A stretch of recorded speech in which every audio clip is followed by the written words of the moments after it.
Welcome to The Real Conversation, the platform where we engage in deep, insightful discussions on issues shaping our economy, education, mortgage finance, housing, and diaspora affairs. I'm Flora.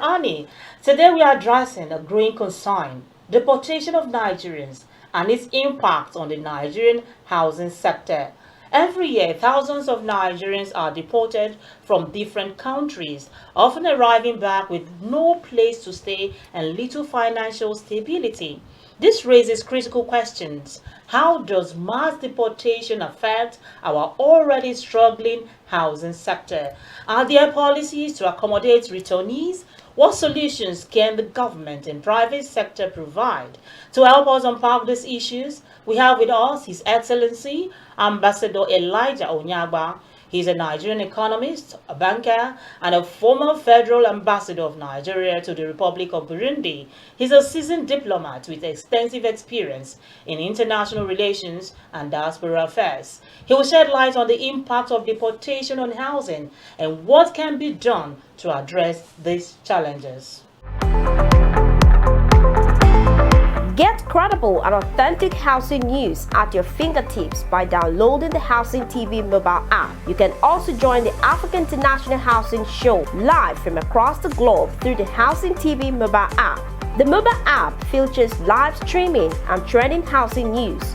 You can locate the AIHS venue via the app, network with AIHS seasoned speakers, and live chat with exhibitors. You can also order house or building materials at AIHS via this app. Download the Housing TV mobile app now from the App Store and Google Play Store. And don't forget to click on the notification button. Available for both iOS and Android users. Housing TV is also on Star Times, channel 149 decoder.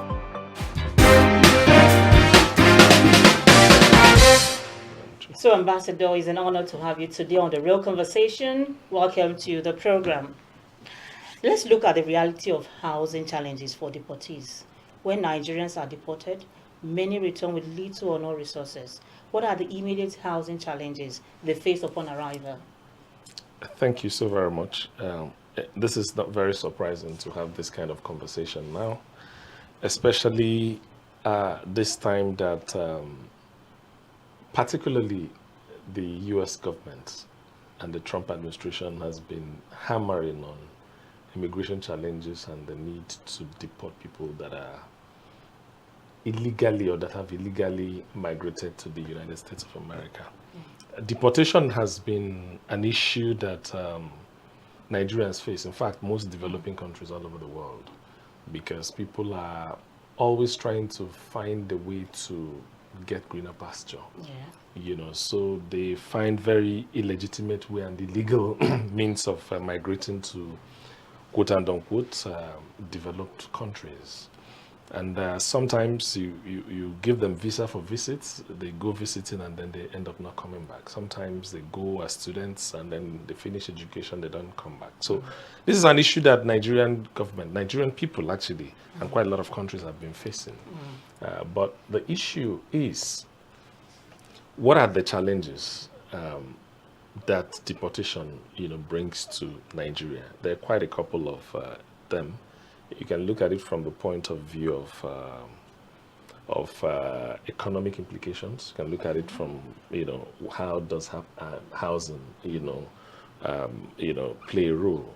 The first is that usually, even before people are deported, people go out of the country, and one of the first things they do and how they contribute to economic development is sending monies back home, or what in economic terms we refer to as remittances. If you look at the numbers, the remittances that come into Nigeria far outweighs the volume of funding that come into Nigeria by way of foreign direct investments, because families try as much as possible to send in funding home. Some $100, some $200, some $1,000. All of this happen on a daily basis. That when you aggregate them, for example, if I take the US economy, for example, billions of dollars come into Nigeria from the US economy on an annual basis. just through remittances, because people are working. Sometimes they want to build houses, sometimes they want to invest in real estate in Nigeria. Sometimes they're looking for investment opportunities because this economy provide a high rate of returns on investments. Say, for example, even in the real estate market, because the land that you buy in Abuja today, so long as you have proper title documents, be assured that between now and December, the appreciation will be at least 25%. Sure. And you don't find that kind of returns in properties that you invest in the US or any other developed market. Sometimes the rate of returns is about 4, 5, 6%. But in the developing economy like we have in Nigeria, people that stay in diaspora sending a lot of money to Nigeria because of those that come in for investment purposes will always yield higher returns. But what we see is that now that there is threats of, on the economic parts, Nigeria is going to lose the monies that usually come from remittances, number one. It means that that is actually negatively going to affect our economy. And when people come into Nigeria, usually people that get deported come into the country unprepared. Yes. They don't expect that they will be deported. Yes. There are some stories I'm hearing right now in the US that an Ivorian lady traveled to Ivory Coast with her Ivory Coast passports.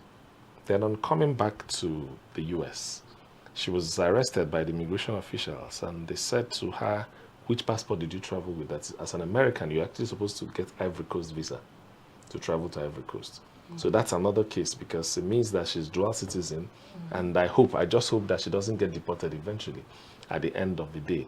But the point is that people that get deported don't know. They usually don't get prepared for it.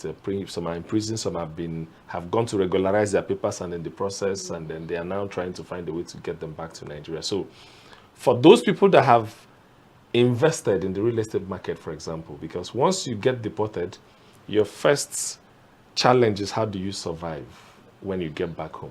Yeah. So if I have investment in real estate, I may have to decide to sell it off, And selling it off simply means that you may, when you need money very urgently, let me sell this thing and, at any price, I just need to, So that's a big issue for the housing market. And by the time you begin to have these issues happening over and over again, you're going to find out that it can even lead to depression in the housing market. But be that as it may, Nigeria is such a big country that absorbs a lot, from even this deportation, because this is not, it's just the fact that Trump has made it something that we feel that is a big issue. But on day-to-day basis, week by week, there are quite a lot of people, Nigerians get deported, even from African countries, Libya, back to the country. back to the country, and quite a lot of other countries, people that are involved in one form of crime or the other, the people that have been sentenced to deportation, because you can also find it. Quite a lot of Asian countries also do that as well. Even China as well at some point or the other. And then India, even at some point, part of the diplomatic engagement we have as diplomats would also be to engage the country where the people are coming from on how to make the process a smoother one. Sometimes it is in the form of evacuation. Sometimes Nigeria puts our flights, pay for it, and then get people back to the country. But bottom line is that we are pressuring the housing market. We're pressuring the housing infrastructure. More people are going to be coming to be using the same routes that we are all using. More people are coming back to be using the same entire gamut of social infrastructure. Yeah. So there'll be pressure on them without a doubt. So deportation has got severe negative consequences on both the economic sector, both the economy of a country, and as well as the housing market. All right, so before we talk about the role of government, private developers, and long-term solutions for integrating returnees into Nigeria's housing system, let's go for a short break. All right, we're having a very crucial discussion on housing crisis faced by deportees. And there's still more to unpack. When we return, we'll talk about the role of government, private developers, and long-term solutions for integrating returnees into Nigeria's housing system. Don't go anywhere. We'll be right back.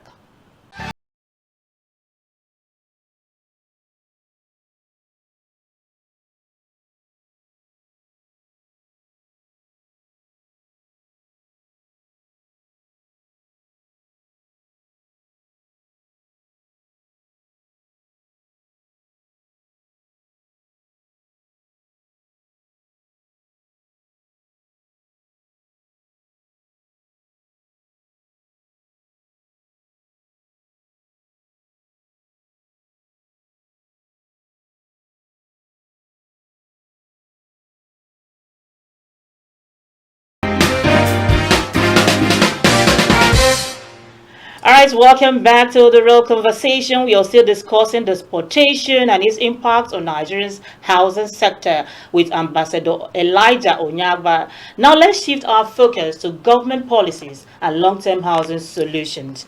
All right, Ambassador, let's talk about government responsibility. Does Nigeria currently have any structured policy for housing deportees upon their return to the country? Well, at the moment, there isn't none that I know of. But because we are an economy that is developing, I think that time has come for us to also begin to look at what are the policies that government can put in place to be able to help, deportees that are coming into the country. We need to find a way to encourage government to have some kind of reintegration programs. I know when there's this agency of government that has to do with, people that go for, these girls that go for, there's this agency of government that deals with that. So whenever the girls come back, somehow they organize some lectures for them, trying to find a way to empower them and all of that, child trafficking, NAPTIP, National Agency, for the Prohibition of Human Trafficking. I think that governments can also find a way to reintegrate programs, a reintegration program that can actually accept people that are coming into the country, because these are real facts, whether you'd like to pretend about it or not. The reality is that a lot of people, we are a nation that over 70% are under the age of 30, and therefore there is pressure on the younger people to go and find something to do outside the country. Some call it Japa, and in the process of the Japa, majority of them, a very significant percentage, are done illegally, So there will always be pressure for them coming back into the country one way or the other. Some get involved in war-torn areas, some get involved in rather illegitimate deals that eventually they get arrested and then they are sent back to where they are coming from. So government policy recommendation number one has to find a way to look at what can be done to reintegrate people that are coming back into the country, not just the girls. For the men, for the young people, even for those that are married, how do you deal with that? Second, again, is that our affordable housing policy must also begin to look at this, because when you have people coming into the country as a result of deportation, what that means is that there's going to be increased demand in the local housing. The question is, do you have enough supply to be able to match that local demand that is likely to come as a result of that? So government policies should also be anticipating, government affordable housing policies should be anticipating that these issues will always be there. And therefore, what do we do to be able to accommodate, Thirdly is that we will keep asking our diaspora to continue to invest, because part of the reasons why you have investments is to be able to draw on them when you have challenges of this nature. Because if you do not have anything in Nigeria, some people get out of the country, they don't invest home, and all of a sudden they are back home. I know the challenges we are facing as a people in places like Dubai, for example, where Nigerians have put in a lot of money in real estate there. Today, even the visa to go to the United Arab Emirates is a problem, So that's why thinking home is always better, because anything you have in your home is secured. No matter wherever you go, but you must always fall back on whatever you have home. Quote and unquote, there's also the challenge, because sometimes when these people also send this monies back home, there are a lot of stories that are around, they're sending you beautiful pictures of a house in Maitama, and all of a sudden you don't even know that where your money has been invested is in a slum somewhere. And that's why, if government is working alongside with the private sector, the organized private sector, to be able to open up investment opportunities in such a way that people don't necessarily need to start sending the monies through their brothers or relatives that have queer character. If they know that there's a structure that has allowed people to buy houses in Nigeria in a much more formal and transparent manner, then that becomes a good opportunity, so that they can also use that land either as investment for investment purposes, or even for accommodation in the unwanted event of getting deported back into the country. So there's also the part that will have to do with skill acquisition as well. And why do I want to talk about this? When people get deported into the country, They must have learned some skills. Take, for example, there are people that deal with big data in the United States of America. There are people that work in the tech space in the United States of America. Say Google, Facebook, X, all of those kind of organized settings that require a lot of data to work with. There are people that work in the hospitals as well. And then quite a lot of people operate in the developmental space. When they come into the country, do we have enough job opportunities that can absorb them into the system? That is a big problem. So we must always, as a country, come up with policies that will have spaces to adopt or to absorb these people into the system. If you do not do that, there'll be mismatch. And that also leads to frustration. If a big data guy, if a tech guy comes into the country and there's absolutely nothing for him to do, there's no place where his skills can be matched with locally with what he's been doing. These are some of the things that also can lead to increased frustration. So these are the areas I believe that government can look into and then find a way to ensure that we anticipate, because part of the things you do in life, people that train for war, don't train for war because war is going to start on a specific date. Yes. You train for war as an emergency, yes. So just in case it happens. Nobody's saying it will happen, but in the unlikely event that it happens, how do you respond? People that I'm sure when epidemic happens or pandemic, the likes of Ebola or the likes of COVID-19, nobody anticipated that these things will happen when they happen. So it's important that we are proactive in what we're doing and then try and find a way to ensure that we have investments that can cushion. We have policy options that support investments that enables that people don't lose their money when they are sending them home. They are also try to find a way to design programs that can allow our deportees to reintegrate back quickly into the system. Design affordable housing programs that can also accommodate them as soon as they are coming back. So we don't have a situation where the percentage of people that are living in the slums are increasing day by day. And in that case, you're struggling to, putting pressure on the social infrastructure that we also have in the system. All right, Ambassador. So many Nigerians, migrate due to economic hardship, lack of opportunities, and insecurity. Instead of just managing deportees when they return, what policies should the Nigerian government implement to reduce the number of people living in the first place? People leaving the country, as they call it, that word, japa, out of the country. What policies, should government put in place to reduce the number of our young Nigerians living the country? It's not complicated, in my opinion. First is that what can you do as a government? People understand the root factors for which people will want to leave the country in the first instance. It is absence of opportunities. It is people feeling that government is not taking very good care of them. Yeah. It is people feeling that the grass is always greener at the other end of the divide. And until you get there, this grass, it will be green from one side. But when you get there, you find out that it's not as green as you thought, But primarily, these are at the root cause. Justice is also when people feel that they are not getting equal opportunities. This guy's film seems to be preferred. So there's also the corruption part of this whole scheme. But a government that people must respect has to be a government that have got the interest of people at heart and you can always know that by the nature of policies that they put in place. Education is very key. Sure. How our academics and our curriculum needs a little bit of restructuring. I keep saying this, the corporates, the big corporates in Nigeria needs to find a way to synergize with the academic sector so that the trainings that we are giving people in school will be for the jobs of tomorrow, not the jobs that have already expired. Our curriculum needs to be reviewed so that when you are studying in Nigerian university, the idea must be that you can come out of school and become an employer of labor. This is a problem we have that dates back to the root. A lot of education objectives in Nigeria, a lot of people read to pass exams in Nigeria.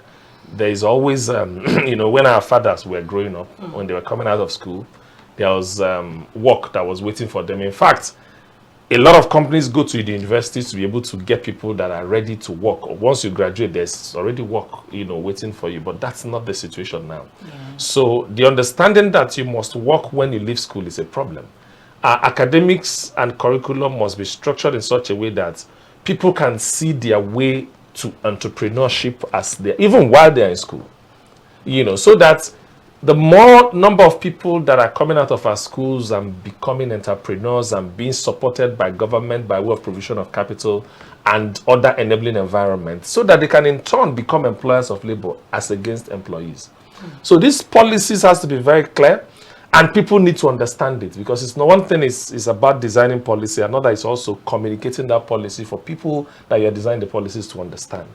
For example, these governments have delved into ensuring that there is loans for students that are willing to go to school. Yeah. That is a step in the right direction. Why? A lot of people are unable to go to school because they are citing money as the problem. In the United States of America, a sizable chunk of the GDP of the country is what we refer to as student loan. As a matter of fact, in specific terms, President Obama finished paying his student loan as a senator of the United States, as a senator representing his states. What does that tell you? He went to Ivy League. He's a Harvard graduate, studied law in Harvard. But it meant that money did not stop him from achieving what he wants to achieve, and that's what education loan does for you. So it's a step in the right direction. But the question is, we also need the other half of it. Funding to go to school is one half. Yeah. The other half is, what are you teaching me? You know, I think it was Flora that said, teacher, don't teach me nonsense or something. I quite a couple of people. So what exactly are we teaching people? You know, on the other hand, are we training engineers that cannot build bridges? Are we training architects that at the end of the day, we still don't have trust in whatever that they have designed? Are we training, civil engineers that cannot construct our bridges for us? How come if you come to a construction site, most of the big projects we have for our infrastructure is done by Julius Berger, CECC, some of these foreign companies that are in Nigeria. So there's a problem already here, you know. So clearly, it's time is ripe to begin to look at our education system and teach our people that the essence of going to school or writing exams is not to pass exams. No. It is for you to be able to learn and practice what you have done. This is a country that has over 220 million people. That's the size of a market. That's the biggest black nation on the face of the earth. That's the biggest GDP in Africa. In fact, 70% of the population of the country makes ECOWAS. So Nigeria is ECOWAS. It's a region, but Nigeria is ECOWAS by virtue of the fact that we are the most populated. How many do you have in Ghana? How many do you have in Congo? Cote d'Ivoire or Gambia or Senegal? These people are very small compared to Nigeria. So we're just basically saying that if we get our education right, there will be a lot of spiral effects, and then we'll begin to find a way to promote SMEs, policies that support the small and medium scale enterprises, so that when people are coming, the same way you have provided them loans is the same way you can also, to go to school, the same way you can also provide them some kind of loans that can enable them start business, because there's already a big market. There is, take for example the fashion industry, take for example the entertainment industry. What has happened in those spaces can tell you that the country can really be big. Thames just won the Grammy Award. She's a Nigerian, yes, doing pretty much well in the entertainment space. You don't have to, you don't want to know the revenues that Nigerians generate from the Nollywood industry, for example. That's also a big market that nobody has looked at, you know. If no matter the argument you're having with somebody in the United States, and you say that a Davido is coming up the stage, or that a Burna Boy is coming up the stage, so that argument becomes inconsequential, because the level of excitement that has just been generated on the market size, or the market that has just happened on the account of the fact that people entertainment is just about to take place. It's quite huge, you know. So there are so many things that I believe that a listening and a thinking government can do for the young people that make them begin to pick interest in the development and what is going on in their country than the desire to always go out of the country. All right. So finally, what advice do you have for Nigerians abroad regarding housing preparedness in case they ever face deportation? Should they be investing in property back home as a safety net? Well, what I say is I don't wish anybody get deported, but the truth of the matter is that even if you don't get deported, there's no place like home. Sure. Someday you wake up and you realize that you're actually not from this place, that there's another place that you come from. So I hear the conversation around, you know, invest just in case you are, that's not the idea. The idea basically is that people are encouraged to invest in Nigeria's real estate because it offers one of the best returns you can have anywhere in the world.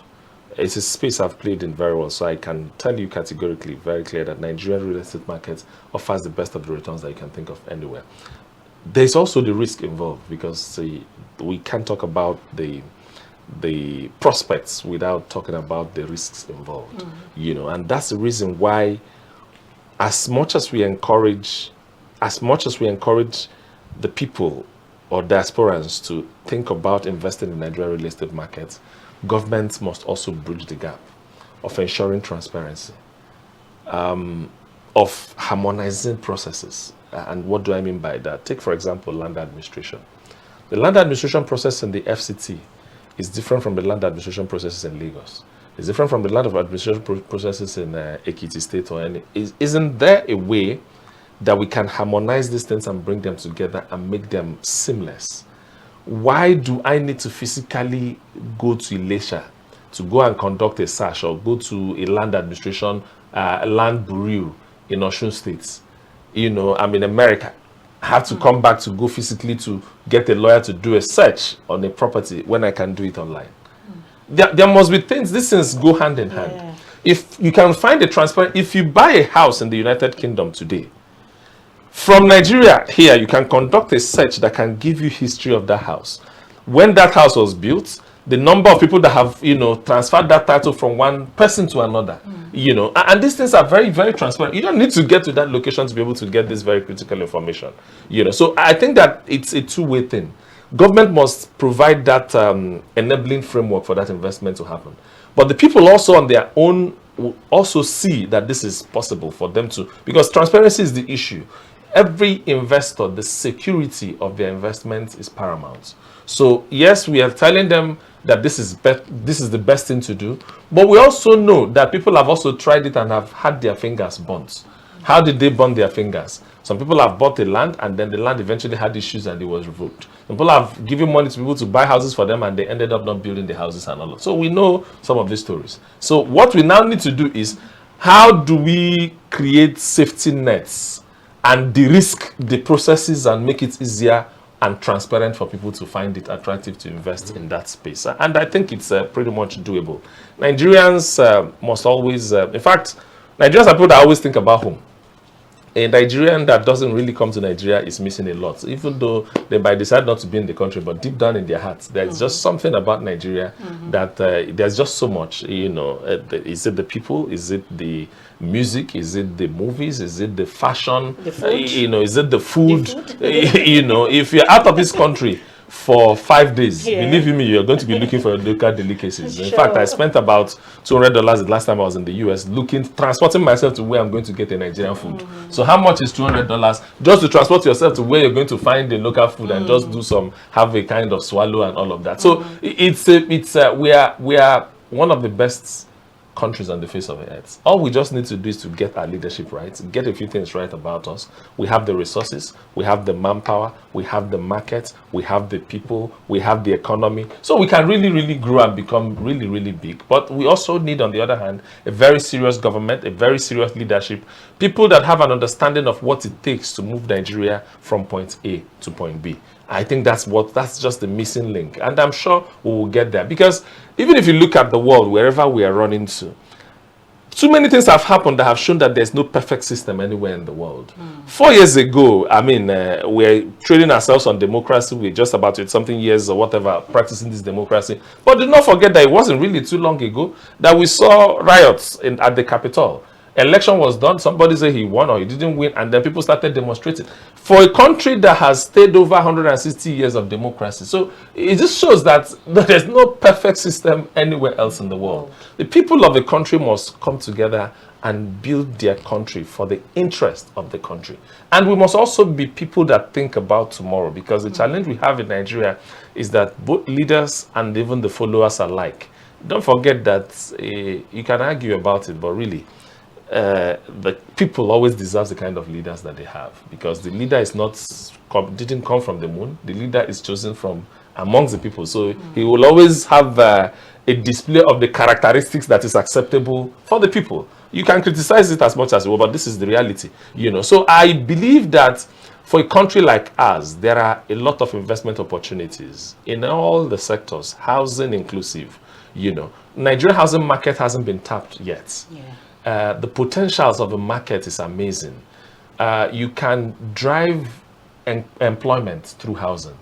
You can, even in our education system, we also need to begin to certify technical people, you know, plumbers. In fact, if you call a plumber, if you have a plumbing problem in the UK, your plumber will charge you based on his problem. If his wife is asking him for £500, the next call he receives, he will charge the person £500, because if you think it's an easy work to do, then go do it yourself. You know, so these are, in fact, some people that repair, that fix medical equipment in most of these developed countries earn more than the doctors that work in the hospital, because they have to have the equipment to work with at the first instance. So there are opportunities that when we begin to train people technically, you find out that they can clearly earn a living. Once they can earn a living legitimately through their hard work, then it becomes interesting to stay in the country, and then we begin to look at opportunities that housing provides. I was involved in a project where we tried to do about 777 housing units in Kano. In that project site alone, the economy that was built around that construction site, artisans, plumbers, electricians, masons, people that are supervisors, young graduates that are engineers, architects, structural engineers, were engaged in the work. And on the other flip side, we started the project and all the roads available in Kano market finished. They had started going to other nearby, you know, Kaduna, to be able to get roads. You understand? And not to talk about the smaller markets that you create, because now a woman that is selling rice or mama put can come to the site, and then they can cook food and sell to people, bread, drinks, and all of that. It's a big industry, and if the governments haven't seen it, then I'm pretty much surprised, because half of the effort we are putting in doing other things, if we focus on housing, the multiplier effect is quite much, because we keep talking about the deficits, housing deficits. Some say is this, some say is, we just keep talking about figures, and I am not able to still see the practical steps that is helping us. Okay, we have 18 million housing units, so how do we bridge it? How many have we built in 2023? How many did we build? What kind of even data mechanism have we put together to be able to capture successes that we are having in these areas, to say, okay, since it's 18 million, in the next 4 years we will do 1 million, so we know it's 17 that is left, and so on and so forth. So the policy options are very clear in my head, but we are not short of policy making. The problem is implementation. So that's the challenge. But I encourage people to look at Nigeria real estate space, because it offers a very good investment opportunity and increased returns, but cautiously. Government must also help to de-risk the risk that people are taking, and ensure we can create a mechanism or a window where if people invest through, just like people can go straight to our bond markets and buy bonds, federal government bonds and all of that, they are shielded by Central Bank of Nigeria to do that. We can also create such things in the housing industry. Now, when you put your money through a system, that system ensures that it de-risks whatever thing you have done, and ensure that it provides you the necessary returns for which you are doing that. And lastly, transfer mechanism, because problem is that a lot of people buy properties in the housing market, but the title is an issue.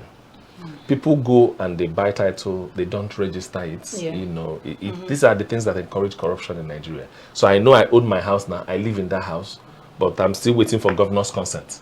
You know, and all of that. So that registration process, and people dodge it because it costs a lot of money to do. Yeah. You know, so you're waiting for money to be paid to do this, to do that. So that's the system that I also believe that we can find a way to ensure that these things are not happening. So that you know that if someone has bought a property, this is the person that owns that property, not layers and layers and layers of ownership that you don't even know who owns the property just by way of poor registration system.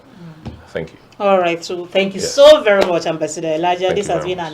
an enlightening discussion. Yes. Thank you for sharing your insights on the housing crisis Thank you. faced by deportees and the broader implication for Nigeria's real estate sector. Thank you so very much Thank for you your very time. much. To our audience, today's conversation highlights an urgent need for structured policy, better urban planning, and collaborative efforts between the government and private sector to ensure deportees have a place to call home. That's it for today's episode of The Real Conversation. Join us next time for more discussions on housing, mortgage finance, and economic policies that affect you. Until then, I am your housing diva, Flora. Stay informed, stay engaged, and keep the conversation going. Bye for now.